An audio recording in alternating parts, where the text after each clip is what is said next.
Welcome to the unofficial The Walking Dead episode companion series. The idea here is to watch an episode, then dive deeper into it with us, and then re-watch the episode, catching things you missed, as well as maybe feeling differently about some scenes, or the episode itself as a whole. Now let's go deeper into The Walking Dead 901.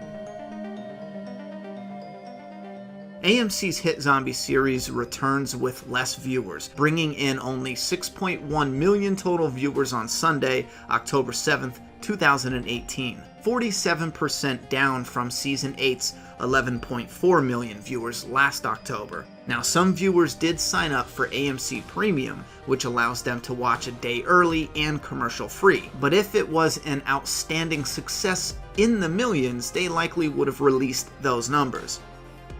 Now, Season 9 opens with a rider on horseback entering Alexandria, showing fans the new-looking entrance, two swinging trees with their branches sharpened into spikes, very reminiscent of the entrance to the prison back in Season 4. That premiere also had a member of the group, Michonne, entering through it on horseback. It's been about a year and a half since the war in Season 8 ended, and Judith, a little older now, is speaking for the first time. Her and Michonne are painting a happy family picture, and the red heart is dripping down onto Michonne. With this season being advertised heavily as Rick Grimes' final episodes, this is likely foreshadowing Michonne losing Rick.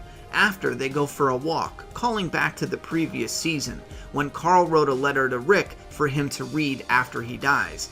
In it, he says, "You told me about the walks we'd take when I was 3. You holding my hand around the neighborhood all the way to Ross's farm. It's how I felt, holding your hand. I felt happy and special, and I felt safe. Start everything over. Show everyone that they can be safe again without killing. That it can go back to being birthdays and school and jobs and even Friday night pizza somehow. And walks with a dad and a 3-year-old holding hands. Make that come back, Dad, and go on those walks with Judith. She'll remember them."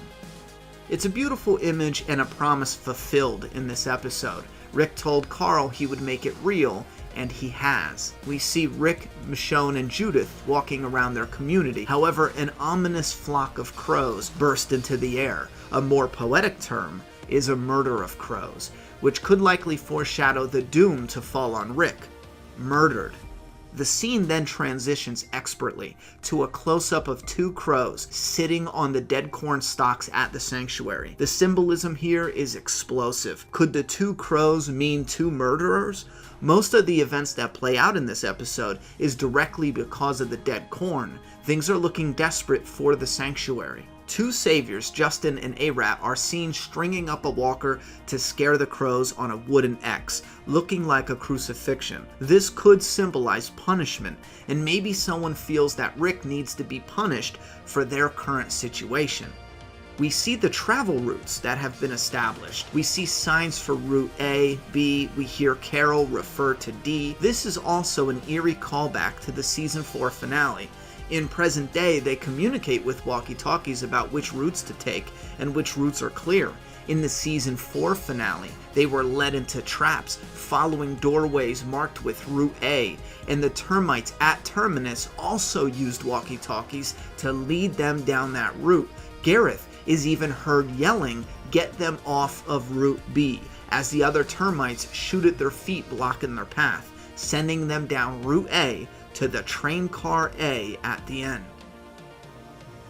We see urban landscapes again. They are making a run into Washington, and it's excitingly reminiscent of Season 1. Rick rode into Atlanta on a horse, getting the attention of resting walkers, and now Rick and Michonne ride into the city streets, getting the attention of a resting walker. Once inside the museum, Anne stares at a banner long enough to lead to some speculating about her backstory. It was her idea to come here. 4 seeds. Heirloom seeds. Heirloom seeds are open pollinated, meaning they rely on natural pollination from insects or the wind, and are extremely important to our survivors' long-term survival. In one area, there's words from a display that reads, "Manifest Destiny."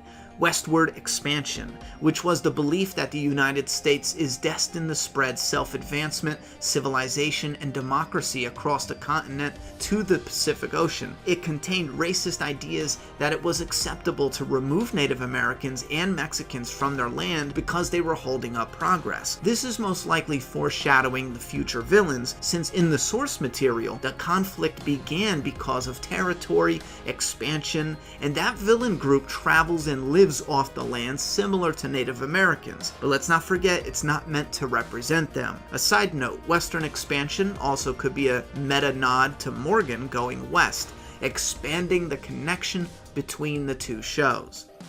Each person takes a little something away from the trip, like Daryl.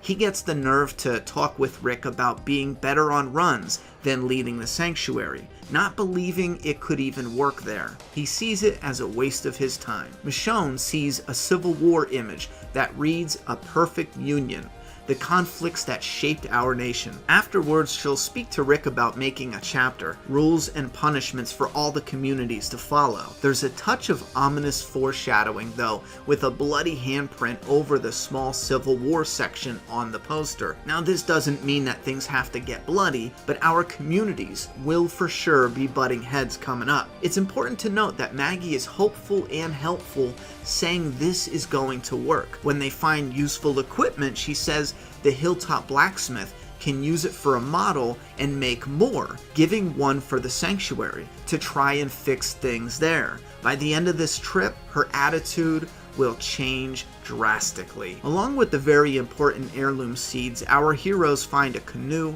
antique plow, and a wagon. With only one way out, and the wagon being so heavy, there is no other option except to travel over the decorative floor. Ezekiel gets the honors of showing us, even though they have scavenging protocols and they are veteran survivors, all runs are dangerous. Traveling home, we hear from Rosita. The bridge is out. Two walker herds merged, and their weight on the failing bridge did serious damage, taking out a section and taking out the walkie repeater. A repeater is a device that receives radio transmissions on one frequency and simultaneously retransmits them on a second frequency with more power. Its purpose is to increase the area of signal coverage of a group of walkie-talkies. There is also a mention of big storms. Now, this is likely to show how difficult it is for our groups to rebuild after nature beats down on them. The storms are almost certainly not the same ones from Fear the Walking Dead Season 4. On the return trip, Ken dies. Who is Ken? It doesn't matter. With a show that has become known for having character deaths so impactful, some fans need to take the next day off of work. It is easy to wonder why the writers want us to care about this death, but they don't. Not every death needs to be as impactful as when a loved character dies. Writing like that has led to some filler character development for some minor characters just because their death was coming up. We don't need that anymore, do we? Ken is different though. His impact is supposed to affect Maggie, not us, and push her story forward, and it does. Maggie sits down with Ken's parents, Earl and Tammy. Newcomer Brett Butler playing Tammy, Ken's mother, is amazing. Tears in her eyes, using just words, she painfully says, "My son is dead. Your boy has no father, and those damn saviors eat our food and take everything that Hilltop has bled for. It ain't right." To Maggie, it's like Negan's bat has come crushing down all over again. Maggie can't even speak. She just nods. Remember, her attitude in the beginning was hopeful, helpful, willing to help the sanctuary. The truth from Tammy, mixed with the fresh emotional pain from losing a loved one, hits Maggie in her soul. During Ken's funeral, Man Beth recites part of the poem, The Last Rose of Summer, by Irish poet Thomas Moore. Gregory knows this is the moment he's been waiting for. Everything he is saying is sweet, heartfelt, and kind, and it is also completely out of character for him. We know he's full of shit. His speech, though, it actually shows us how he sweet-talked his way into the leadership position at the Hilltop. Now back at the sanctuary, Rick and gang arrive to discuss with the saviors what the plan is to help with the dead crops. A savior talks to Rick like he's a legendary war hero. Now this shows us that Rick rarely ever comes to the sanctuary. They've been so busy after the war and things were going good, there wasn't a reason to go there. Until recently, that is, which is highlighted by the markings on the walls that read, "Saviors save us. We are still Negan." Daryl says it has been happening more and more since the crops have been dying. Later that night, Daryl is outside having a smoke, and Carol comes out and Daryl hands her his cigarette. She stomps it out, saying, "Those will kill you." He pauses for a moment like, "Aw, come on," but he accepts it, and instead he asks, "Why aren't you in bed?" Carol snaps back, "Why aren't you?" before answering, "We don't sleep." Their back and forth here is just enjoyable. Their friendship and their playfulness is highlighted by every word and every look. With Carol saying Ezekiel sleeps like a baby and it's annoying, the conversation goes from chatty to plot-related in realistic progression. It was a new scene, but it felt like I'd seen it before, or some version of it. I couldn't get it out of my head, so I opened Netflix and I went to season 6, episode 12, and there it was. Tobin was sitting on his porch. Carol comes over walking by, cigarette in hand, and Tobin says, "Those things will kill you." Then asks, "Got another one?" Carol, "Not for you." Tobin, "Why is that?" Carol, "Cause, asshole." Tobin laughs, says okay, and asks Carol, "Couldn't sleep either?" And Carol replies, "Never could sleep." She hands Tobin her smoke and sits down next to him. They go on to discuss Carol's strength and about going to the Savior Outpost tomorrow night to kill them in their sleep, which helps set this whole thing with Negan in motion. It's interesting. She calls Tobin asshole, and the Saviors later put Daryl in a shirt with an A on it that represents asshole. These two scenes parallel each other so well, there's likely more we can get from it as the story moves on, or maybe I'm just not seeing what's already there. Now Carol is going to be running the sanctuary to help Daryl get free from that responsibility, and she's now connected to that part of the story moving forward with the Saviors, and that leaves Daryl free to either be at the Hilltop or Alexandria to absorb some screen time when Rick is finally killed off and Maggie's story reaches its season 9 open-ended conclusion. Now because Maggie brought Ken on the run and he dies, his parents were left angry and heartbroken.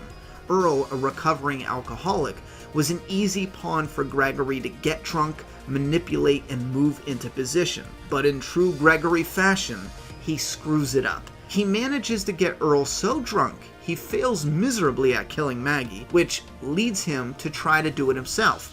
And again, he fails to some girl power. Now Daryl, Rick, and Michonne return to the Hilltop the next day, giving us the sweet moment with Rick holding baby Herschel and calling him perfect. Afterwards, Maggie and Rick talk and she has something to say. Her beliefs, changed by Tammy's words, are reflected in just one sentence, where Maggie tells Rick it has to stop. They need to rise up, toughen up, and solve their own problems for once over at the sanctuary. She follows this up with a public execution, but not just for the residents, but for Rick and Michonne. She just told Rick the ultimate mic drop on the porch. It's time for Rick to take her lead and do what he should have done, which is to execute Negan. She stands before her people and says, people need to understand that at the Hilltop, the punishment fits the crime. The screen sharply cuts directly to Rick and Michonne, the two who kept Negan alive. And the two earlier even talked about whether or not they should have killed Negan.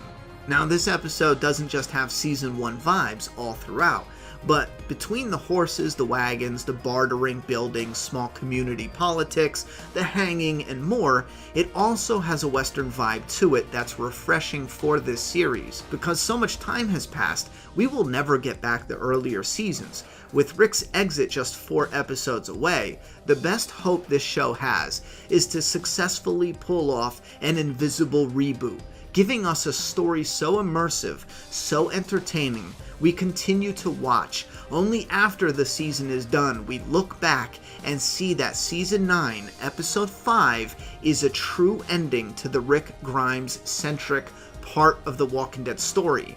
but episode 6 is a new beginning, a new chapter in this series. But if they don't, then losing Rick could be the wound that never stops bleeding out.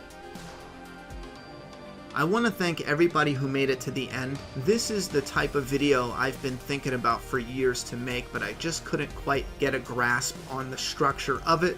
I think this is a very great starting point. It's in the direction of where I want to go. I still need a little bit I gotta tweak. I still want to be able to polish them up a little more, but since I'm on a time crunch and I need to get this out before the next episode airs, I do want to say that I do plan on making these not just for the new episodes, but also for every single episode in the series. And if we need to come back and revisit some of these more rushed ones we did while the season was on, I would like to make an updated version and polish them up some. So if you want to show some help and some support, if this is something you want to continue on this channel as one of the big series, the videos that would take priority in coming out, then you can definitely hit that like button, subscribe. We have an open Patreon if you want to help, and there's also a PayPal me link down in that video description, as well as other links to my project, the Doomsday Kingdom comic. That's doing really well. We have pre-orders up for issue 3 right now, and we're hoping to start shipping in a couple weeks. And we are shipping in waves, so people will be getting their orders a lot faster now. We have a lot going on, but if you do want to support, definitely check out some of those links down below and some other projects on the channel. We got a nice transition coming in 2019. More of the raw videos, we're going to move over to the Ronnie Hayes channel, and more of the polished, refined videos will stay here on Make a Path Presents. Alright, Deadheads, thank you very much. I love you, and I would love to hear what you thought about this video down in that comment box. I hope you have a good day, and ride on.